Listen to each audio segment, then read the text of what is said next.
ನಮ್ಮ ಯೂಟ್ಯೂಬ್ ಚಾನಲ್ಗೆ ಆಗಮಿಸಿ ಈ ವಿಡಿಯೋವನ್ನು ನೋಡುತ್ತಿರುವುದಕ್ಕೆ ತಮಗೆ ಧನ್ಯವಾದಗಳು.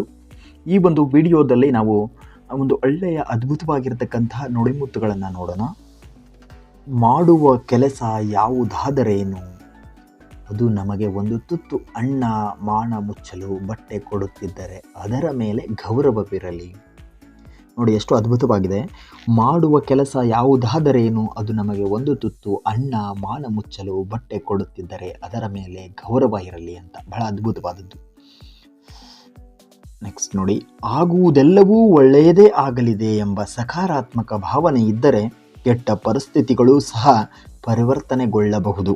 ನೋಡಿ, ಆಗುವುದೆಲ್ಲವೂ ಒಳ್ಳೆಯದೇ ಆಗಲಿದೆ ಎಂಬ ಸಕಾರಾತ್ಮಕ ಭಾವನೆ ಇದ್ದರೆ ಕೆಟ್ಟ ಪರಿಸ್ಥಿತಿಗಳು ಕೂಡ ಒಳ್ಳೆಯದಾಗಿ ಪರಿವರ್ತನೆ ಆಗತ್ತೆ ಅಂತ. ಕೊಂಕು ಸೃಷ್ಟಿಯಲ್ಲಿ ಇಲ್ಲ, ನೋಡುವವರ ದೃಷ್ಟಿಯಲ್ಲಿದೆ.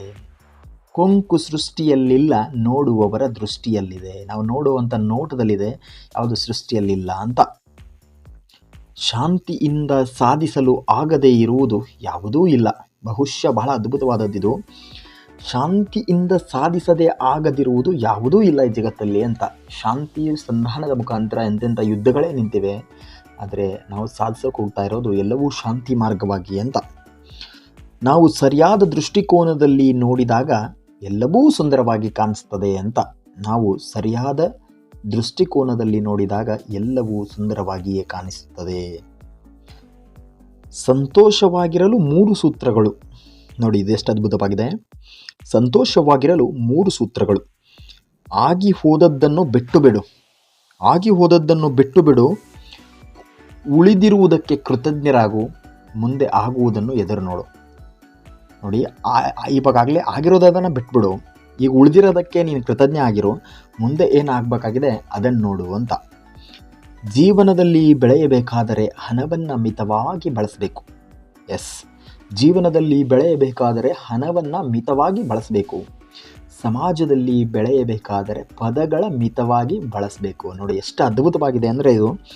ಜೀವನದಲ್ಲಿ ನಾನು ಮೇಲೆ ಬೆಳೆಬೇಕಂದ್ರೆ ದುಡ್ಡನ್ನು ಮಿತವಾಗಿ ಬಳಸಬೇಕು ಇದೆ ಅಂತ ಹೆಂಗೆಂಗೋ ಮಾಡಿಬಿಟ್ರೆ ಲಕ್ಷಾಧಿಪತಿ ಇದ್ದವನು ಭಿಕ್ಷಾಧಿಪತಿ ಆಗ್ಬಿಡ್ತಾನೆ.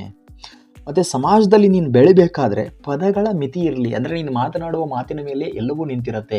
ನೀನು ಯಾವ ರೀತಿಯಾಗಿ ಮಾತಾಡ್ತೀಯ ಅದರ ಮೇಲೆ ನಿನ್ನ ಬದುಕು, ನಿನ್ನ ಮಾತು, ನಿನ್ನ ಬೆಳವಣಿಗೆ ನಿಂತಿರುತ್ತೆ ಅನ್ನುವಂಥ ಒಂದು ನುಡಿಮತ್ತು ಬಹಳ ಅದ್ಭುತವಾಗಿರ್ತಕ್ಕಂಥದ್ದು.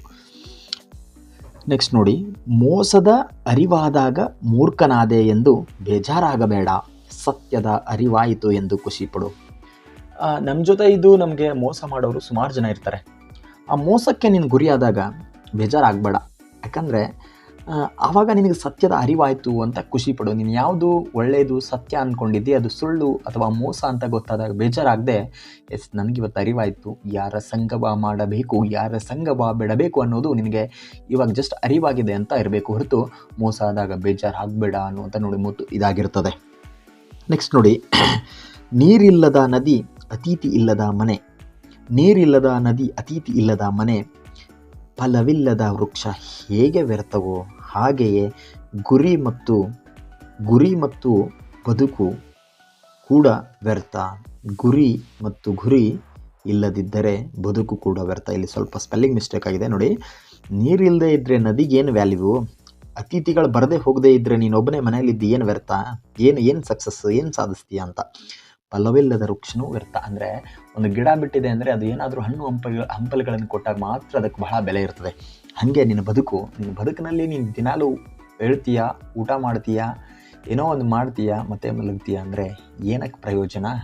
ಬದುಕಿನಲ್ಲಿ ಏನೋ ಒಂದು ಗುರಿಯನ್ನು ಇಟ್ಕೊಂಡ್ರೆ 100% ನಿನಗೆ ಒಂದು ಏನೋ ಸಕ್ಸಸ್ ಅಂತ ಇರುತ್ತೆ. ಹಾಗಾಗಿ ಇಲ್ಲಿ ನೀನು ಗುರಿಯನ್ನು ಇಟ್ಕೊಂಡ್ರೆ ಮಾತ್ರ ನಿನ್ನ ಬದುಕು ವ್ಯರ್ಥ ಆಗಲ್ಲ, ಸಕ್ಸಸ್ ಆಗುತ್ತೆ ಅನ್ನೋದರ್ಥ.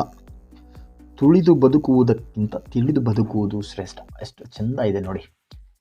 ಬೇರೆಯವರನ್ನು ತುಳಿದು ಬದುಕೋದು ಬದುಕೇ ಅಲ್ಲ, ತಿಳಿದು ಬದುಕೋದು. ಎಂಥ ಶತ್ರುನೇ ಇರಲಿ ಮಿತ್ರನೇ ಇರಲಿ, ಅವರನ್ನು ತುಳಿದು ಅವ್ರಿಗೆ ಕೆಟ್ಟದ್ದು ಮಾಡಿ ನಾವು ಬೆಳೆಯೋದು ಬದುಕಲ್ಲ. ಅವರನ್ನು ತಿಳಿದು ಬದುಕೋದು, ತುಳಿಯುವುದಕ್ಕಿಂತ ತಿಳಿಯುವುದು ಬಹಳ ಇಂಪಾರ್ಟೆಂಟ್ ಅಂತ ಈ ಒಂದು ವ್ಯಾಖ್ಯಾನ ಹೇಳುತ್ತೆ. ನೋಡಿ, ಕೆಲವರ ಜೀವನದಲ್ಲಿ ಬಂದ ಬಿರುಗಾಳಿಯ ಬದುಕು ಹಾಳು ಮಾಡುತ್ತೆ. ಕೆಲವರ ಜೀವನದಲ್ಲಿ ಬಂದ ಬಿರುಗಾಳಿಯ ಬದುಕು ಹಾಳು ಮಾಡುತ್ತೆ, ಆದರೆ ಇನ್ನು ಕೆಲವರಿಗೆ ದಾರಿ ಸ್ವಚ್ಛಗೊಳಿಸುತ್ತೆ. ಬದುಕಿನಲ್ಲಿ ಅಪ್ ಆ್ಯಂಡ್ ಡೌನ್ಸ್ ಬಹಳ ಕಾಮನ್ ಇರ್ತದೆ. ಕೆಲವರಿಗೆ ಕೆಲವೊಂದು ಘಟನೆಗಳು ಬಿರುಗಾಳಿ ಥರ ಬಂದು ಜೀವನವನ್ನೇ ಹಾಳು ಮಾಡಿಬಿಡುತ್ತೆ. ಬಟ್ ಇನ್ನೊಬ್ಬರಿಗೆ ಅದೇ ಒಂದು ಬಿರುಗಾಳಿ ಅವ್ರು ಹೋಗ್ತಕ್ಕಂಥ ದಾರಿಯನ್ನು ಸ್ವಚ್ಛ ಮಾಡುತ್ತೆ ಅಂತ.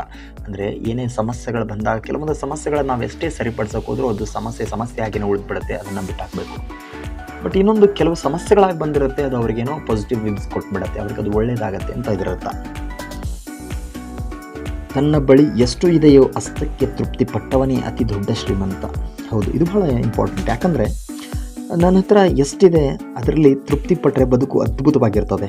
ಆದರೆ ನನಗಿನ್ನೂ ಬೇಕು ಬೇಕು ಬೇಕು ಬೇಕು ಅನ್ನುವಂಥ ಮನುಷ್ಯನ ಆಸೆಗೆ ಇತಿ ಇಲ್ಲ, ಗಡಿ ಇಲ್ಲ, ಅದಕ್ಕೊಂದು ಕೊನೆ ಅಂತ ಇಲ್ಲ. ಹಾಗಾಗಿ ನಮಗೇನು ಸಿಕ್ಕಿದೆ ಅದರಲ್ಲಿ ನಾವು ಏನು ಸಿಕ್ಕಿರೋದೇ ಇದಲ್ಲ, ಅದನ್ನು ನಾವು ನಂಬಿದೀವಿ ಅಂತ ಸಾರ್ಥಕ ಬದುಕನ್ನು ಸಾಗಿಸ್ಬೇಕಂತ ಈ ಒಂದು ನುಡಿಮುತ್ತು ಹೇಳುತ್ತೆ. ನಮ್ಮ ಬಗ್ಗೆ ಮಾತನಾಡಿಕೊಳ್ಳುವ ಬದಲಿಗೆ ನಾವು ಪರಸ್ಪರ ಮಾತನಾಡದಿದ್ದರೆ ಪ್ರಪಂಚದ ಎಷ್ಟೋ ಸಮಸ್ಯೆಗಳು ಕಣ್ಮರೆಯಾಗುತ್ತಿದ್ದವು. ನೋಡಿ, ನಮ್ಮ ಬಗ್ಗೆ ನಾವು ಮಾತಾಡಿಕೊಳ್ಳೋ ಬದಲಿಗೆ ನಾವು ಪರಸ್ಪರ ಮಾತನಾಡಿದರೆ ಪ್ರಪಂಚದ ಎಷ್ಟೋ ಸಮಸ್ಯೆಗಳು ಕಣ್ಮರೆ ಆಗ್ಬಿಡ್ತಿತ್ತು. ಈಗ ಇಬ್ಬರ ಮಧ್ಯೆ ಜಗಳ ಆಗಿರ್ತದೆ, ಅಥವಾ ಮನಸ್ತಾಪ ಆಗಿರ್ತದೆ, ಅಥವಾ ಯಾವುದೋ ಒಂದು ಸಮಸ್ಯೆಗಳಿಂದ ನಾವಿಬ್ಬರು ದೂರ ಆಗಿರ್ತೇವೆ. ಆವಾಗ ನಾನು ಹಂಗೆ ಮಾಡಿದೆ, ನೀನು ಹಿಂಗೆ ಮಾಡಿದೆ, ನಾನು ಹಂಗೆ ಅಷ್ಟು ಸಹಾಯ ಮಾಡಿದ್ದೆ, ಅಷ್ಟು ಟೈಮ್ ನಾನು ನಿಮಗೆ ಏನೋ ಮಾಡಿದ್ದೆ, ಬೆಂಬಲವಾಗಿ ನಿಂತಿದ್ದೆ, ಏನೇನೋ ಹೇಳಿ ಅವರನ್ನು ನಾವು ದೂರ ಮಾಡ್ಕೊಳ್ತಿದ್ದೀವಿ. ಆದರೆ ನಮ್ಮ ಬಗ್ಗೆ ಮಾತಾಡಿದ್ರೆ ಇಬ್ಬರು ಕುಳಿತು ಮಾತಾಡ್ಬಿಟ್ರೆ ನಮ್ಮ ಸಮಸ್ಯೆ ಅಷ್ಟಲ್ಲ, ಜಗತ್ತಿನ ಎಷ್ಟೋ ಸಮಸ್ಯೆಗಳು ಕೂಡ ಸಾಲ್ವ್ ಆಗಿಬಿಡ್ತಿತ್ತು. ಫಾರ್ ಎಕ್ಸಾಂಪಲ್, ಭಾರತದ ಕಾಶ್ಮೀರದಲ್ಲಿರ್ತಕ್ಕಂಥ ಸಮಸ್ಯೆ ಭಾರತ ನಾನು ಎಂದು ನಮ್ಮ ಬಗ್ಗೆ ನಾವು ಹೇಳ್ಕೊಂಡ್ರೆ, ಪಾಕಿಸ್ತಾನ ನಾವು ನಮ್ದು ಅಂತ ನಾವು ಹೇಳ್ಕೊಳುತ್ತೆ. ಅದ್ರ ಬದಲಿಗೆ ನಾವು ಪರಸ್ಪರ ಸಂಧಾನದ ಮುಖಾಂತರ ಮಾತಾಡಿಬಿಟ್ರೆ ಎಲ್ಲ ಸಮಸ್ಯೆಗಳು ಸಾಲ್ವ್ ಆಗತ್ತೆ ಅಂತ ಅನಿಸುತ್ತೆ. ಬಟ್ ಇದು ದೇಶದ ವಿಷಯ ಆಗಿರೋದ್ರಿಂದ ಕಾಶ್ಮೀರ ಇಲ್ಲಿಗೆ ಸರಿ ಅನಿಸಕ್ಕಿಲ್ಲ ಅಂತ. ನಿಮ್ಮ ಕೆಟ್ಟ ಪರಿಸ್ಥಿತಿಯಿಂದ ನೀವು ಆಯಾಸಗೊಂಡಿದ್ದರೂ ಭರವಸೆ ಕಳೆದುಕೊಳ್ಳಬೇಡಿ, ಏಕೆಂದರೆ ಅದು ಶಾಶ್ವತವಲ್ಲ. ನೋಡಿ, ನಿಮ್ಮ ಕೆಟ್ಟ ಪರಿಸ್ಥಿತಿ ನಿಮ್ಮನ್ನು ಕೆಲವು ಸರಿ ಬಹಳ ಘಾಸಿಗೊಳಿಸ್ಬಿಡುತ್ತೆ, ಆಯಾಸ ಮಾಡಿಬಿಡುತ್ತೆ. ಆದರೆ ಭರವಸೆ ಯಾವತ್ತೂ ಕಳ್ಕೊಬೇಡಿ, ಯಾಕಂದರೆ ಆ ಕಷ್ಟ ಮತ್ತು ಕೆಟ್ಟ ಪರಿಸ್ಥಿತಿ ಯಾವತ್ತೂ ಒಬ್ಬ ಮನುಷ್ಯನಿಗೆ ಶಾಶ್ವತವಂತೂ ಅಲ್ಲ. ಜೀವನದಲ್ಲಿ ಬರುವ ಸಣ್ಣ ವಿಷಯಗಳನ್ನು ಆನಂದಿಸಿ, ಯಾಕಂದರೆ ಅವುಗಳು ಬರುವುದು ಒಮ್ಮೆ ಮಾತ್ರ. ಇದು ಬಹಳ ಅದ್ಭುತವಾಗಿದೆ. ಜೀವನದಲ್ಲಿ ಸಣ್ಣ ವಿಷಯಗಳನ್ನು ಆನಂದಿಸಬೇಕು, ಯಾಕಂದರೆ ಅವು ಭಾಳ ಕಡಿಮೆ ಬರೋದು. ಏನೋ ಒಂದು ಸಣ್ಣ ಕ್ಷಣಿಕತೆ ಬಂದಿರುತ್ತೆ, ಆ ಖುಷಿನ ಅನುಭವಿಸ್ಬೇಕು ನಾವು. ಅಂದಾಗ ನಮಗೆ ಒಂದು ರೀತಿ ಬದುಕು ಚಂದವಾಗಿರುತ್ತೆ. ಆ ದಾರಿ ಹೀಗಿದೆ ಎಂದು ತಿಳಿಯಬೇಕಾದರೆ ಆ ದಾರಿಯಲ್ಲಿ ನಡೆದು ನೋಡಲೇಬೇಕು.